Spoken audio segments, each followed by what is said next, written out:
नमस्ते बच्चों।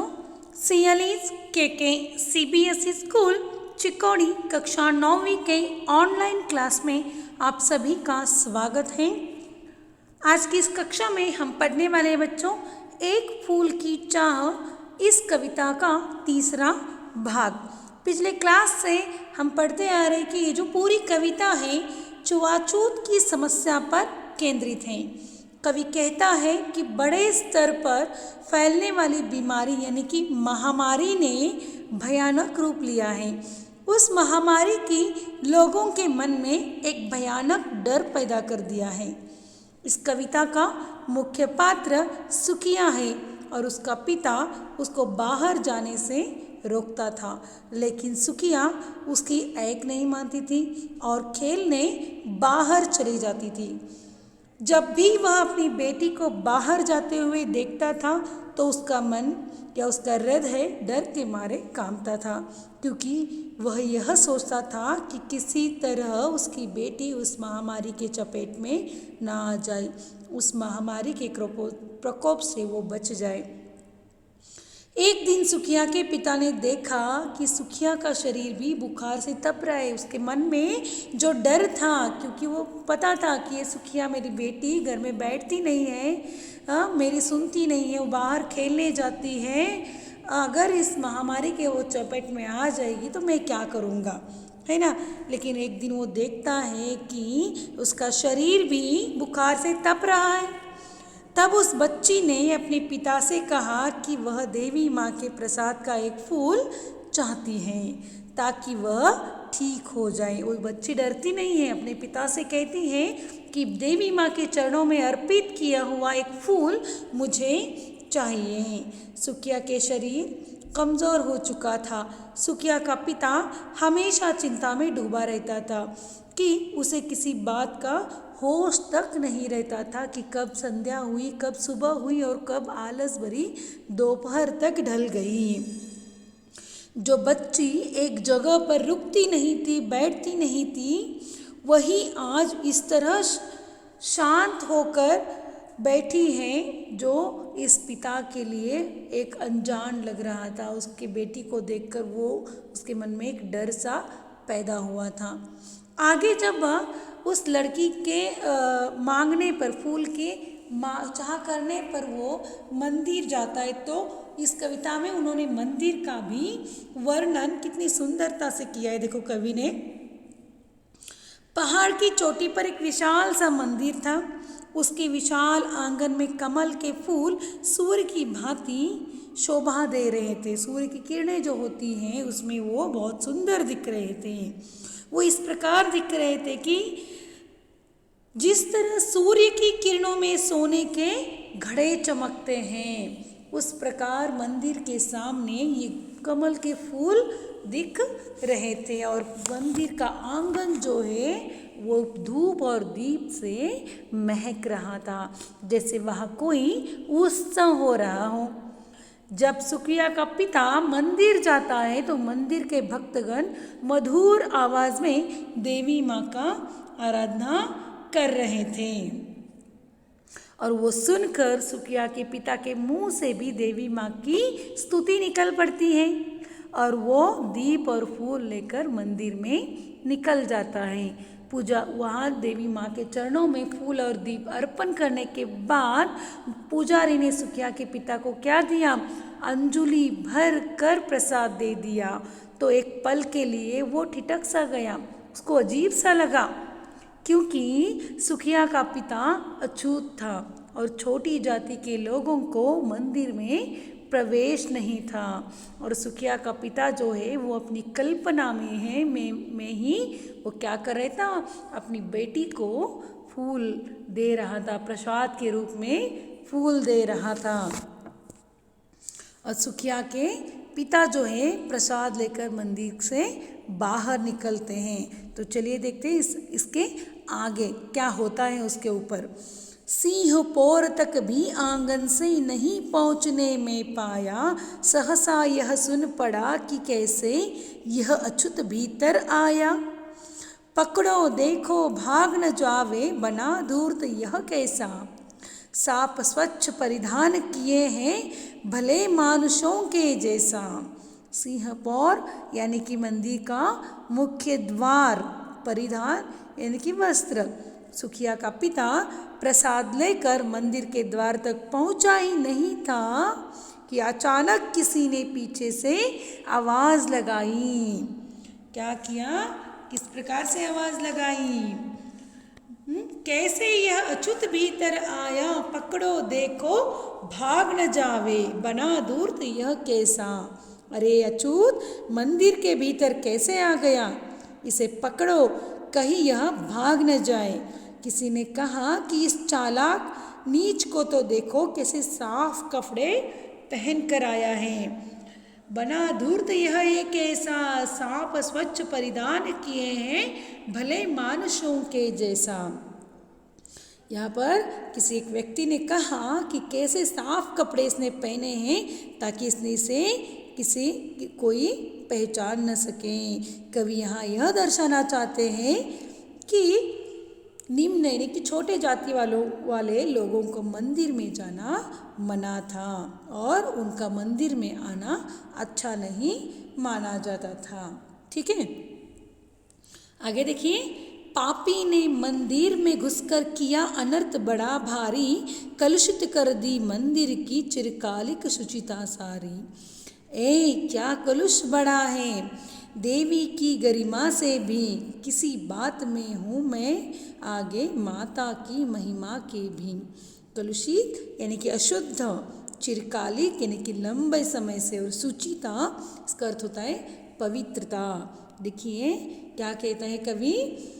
किसी ने कहा कि मंदिर में आए हुए सभी भक्त सुखिया के पिता को पापी कह रहे थे। क्या कहते हैं? पापी ने मंदिर में घुसकर किया अनर्थ बड़ा भारी। यहाँ पर मंदिर में गए सुखिया के पिता पर लोग क्या कह रहे थे? वो पापी हैं और उसने मंदिर में घुसकर बड़ा ही अनर्थ किया है और लंबे समय से बनी मंदिर की पवित्रता को अशुद्ध कर दिया है, कलुषित कर दी है मंदिर की चिरकालिक शुचिता सारी। यहाँ पर देखिए वो लोग कहते हैं कि जो सुखिया का पिता है वो अछूत है और जिसको मंदिर में जाने की परमिशन नहीं है, वो मंदिर में घुसकर बड़ा भारी अनर्थ कर दिया है उसने, और लंबे समय से मंदिर की पवित्रता जो है उसने अशुद्ध कर दी है। इस पर सुखिया के पिता ने कहा कि ऐसा कैसे हो सकता था कि माता की महिमा के आगे उसकी अशुद्धता अधिक भारी हो। सुखिया के पिता को लगता है कि उसकी अशुद्ध यानी कि माता की महिमा के आगे उसकी अशुद्धता अधिक भारी है। सुखिया के पिता के कहने का तात्पर्य यह था कि जब माता ने ही सभी मनुष्यों को बनाया है तो उसके मंदिर में आने से मंदिर अशुद्ध कैसे हो सकता है ना। तो सुखिया के पिता क्या कहते हैं कि क्या मेरा कलुष बड़ा है देवी की गरिमा से भी, क्या कहता है कि देवी की महिमा से भी बड़ा मेरी अशुद्धता बड़ी है। ये जो देवी ने ही मनुष्य को बनाया है फिर कैसे अशुद्धता है ना। तो उसके मंदिर में आने से मंदिर किस प्रकार से अशुद्ध हो जाता है, किस प्रकार से अछूत हो जाता है। आगे देखिए। माँ के भक्त हुए तुम कैसे करके यह विचार खोटा, माँ के सम्मुख ही माँ का तुम गौरव करते हो छोटा। कुछ न सुना भक्तों ने झट से मुझे घेर कर पकड़ लिया, मार मार कर मुख के घूंसे धम से नीचे गिरा दिया। स्वीकृत यानी कि स्वीकार करना, अविश्रांत यानी कि बिना विश्राम के। तो देखिए यहाँ पर कवि कहता है कि सुखिया के पिता ने सिर झुकाकर चुपचाप उस दंड को स्वीकार कर लिया। उसके पास अपनी सफाई में कहने के लिए कुछ नहीं था, इसलिए वह नहीं जानता था कि कहना चाहिए। जेल के वे 7 दिन सुखिया के पिता को ऐसे लगते थे जैसे कई सदियां बीत गई हो और उसकी आंखें बिना रुके बरसने के बाद भी बिल्कुल नहीं सूखी थी। मेरे हाथों से प्रसाद भी बिखर गया, हाँ सबका सब, हाय अभागी बेटी तुझ तक कैसे पहुंच सके यह सब अब। न्यायालय ले गए मुझे वे 7 दिवस का दंड विधान, मुझको हुआ था मुझसे देवी का महान अपमान। देखिए यहाँ पर कवि कहता है कि जब भक्तों ने सुकिया के पिता की पिटाई की तो उसके हाथों से सारा का सारा प्रसाद जो है वो बिखर गया। वह दुखी हो गया और सोचने लगा कि उसकी बेटी का भाग्य कितना बुरा है, उसकी बेटी कितनी अभागी है, क्योंकि अब उसकी बेटी तक ये प्रसाद पहुंचने वाला नहीं था। लोग उसे न्यायालय लेकर गए, वहाँ उसे 7 दिन की जेल की सज़ा सुनाई गई। अब सुकिया के पिता को लगने लगा कि अवश्य ही उससे देवी का अपमान हो गया है, तभी उसे सज़ा मिली है। कितना खराब होता है देखो बच्चों कि समाज में ऐसे भी लोग होते हैं जो कि छुआछूत करते हैं और उसको उसके पीछे वो देखते तक नहीं कि किसी की जान तक चली जा सकती है। मैंने स्वीकृत किया दंड, वह शीश झुकाकर चुप ही रहे, उस असीम अभियोग दोष का क्या उत्तर देता क्या कहे। 7 रोज ही रहा जेल में, यहाँ की वहाँ सदियाँ बीती, अविश्रांत बरसा की भीत आंखें तनिक नहीं रीती। कवि यहाँ पर क्या कहता है कि सुकिया के पिता ने चुपचाप उस दंड को स्वीकार कर लिया। उसके पास अपनी सफाई में कहने के लिए कुछ भी नहीं था, इसीलिए वह जानता था कि क्या कहना चाहिए। जेल के वे 7 दिन सुकिया के पिता को ऐसे लग रहे थे जैसे कई सदियां बीत गई हो।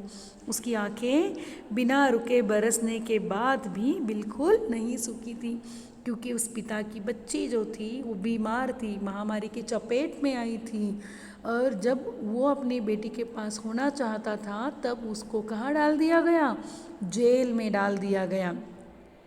और ये समाज की रीत थी। तब छुआछूत जब किए जाते थे तब ये समाज में इस प्रकार की रीत होती थी, जो कि एक मनुष्य के जान तक को उन्होंने नहीं देखा।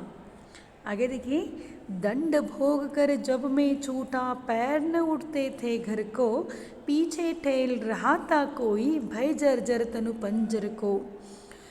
पहले की सी लेने मुझको नहीं दौड़ कर आई वह, उलझी हुई खेल में ही हाँ अब दी न दिखाई दी वह।